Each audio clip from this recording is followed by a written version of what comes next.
सजा हम दिलवाएंगे, मैं खुद दिलवाऊंगा, मैं चीजें बयां करूंगा। सोनम ने अपने गुनाहों को कबूला था?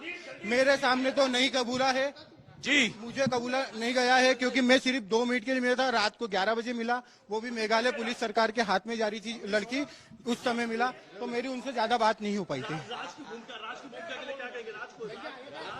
राज हमारे यहाँ बिल्कुल रवीश बाइट दे रहे हैं।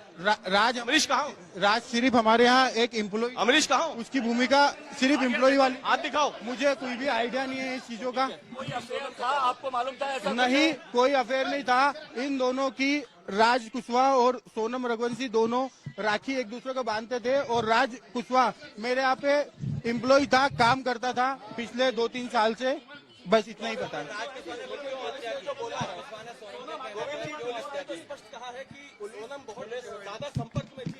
वो संपर्क में होगी, क्योंकि एजा एम्प्लॉई भी संपर्क में थी, और बाद में मुझे इसका आइडिया नहीं है। उसका मुझे कोई आइडिया नहीं है, क्योंकि मैं खुद 22 दिनों से मेघालय में बिना खाना खाए, बिना कुछ करे, मैं खुद ढूंढ रहा था, और अभी भी मैं 96 घंटे से सफर कर रहा हूँ और डायरेक्टली यहाँ पे आया हूँ। ये बड़ी बात है कि आप खुद यहाँ पर आए हैं।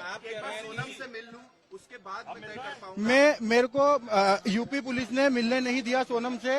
रात को 10:30 बजे मेरी मुलाकात उनसे हुई है, वो भी 2 मिनट के लिए मुलाकात करी, उसमें भी 25 पुलिस वाले थे। मैं उनसे कोई आंसर क्वेश्चन नहीं कर पाया। इसका भैया अगर मुझे अनुभव होता तो मैं वहाँ तक पहुँचने ही नहीं देता चीजों को। मुझे अनुभव नहीं है हत्या का। राजा के भाई ने बोला है कि उसने शादी से पहले ये कहा था कि अगर मेरी शादी हुई तो इसका अंजाम बुरा होगा। ये आप सोनम की माँ से नहीं, ये चीजें गलत है। सोनम की माँ को अगर धमकी देते, सोनम की माँ को अगर बताते, तो कोई भी माँ अपनी बेटी के लिए ये नहीं सोचती कि घर बर्बाद होता। शादी के लिए जो जल्दी करी गई है, वो जो भी पंडितों ने मुहूर्त निकलाया था, वो मुहूर्त सिर्फ उस दिन का लास्ट था 11 मई का। हमने 4 मुहूर्त निकलाए थे, 11 मई लास्ट था, और उसके बाद में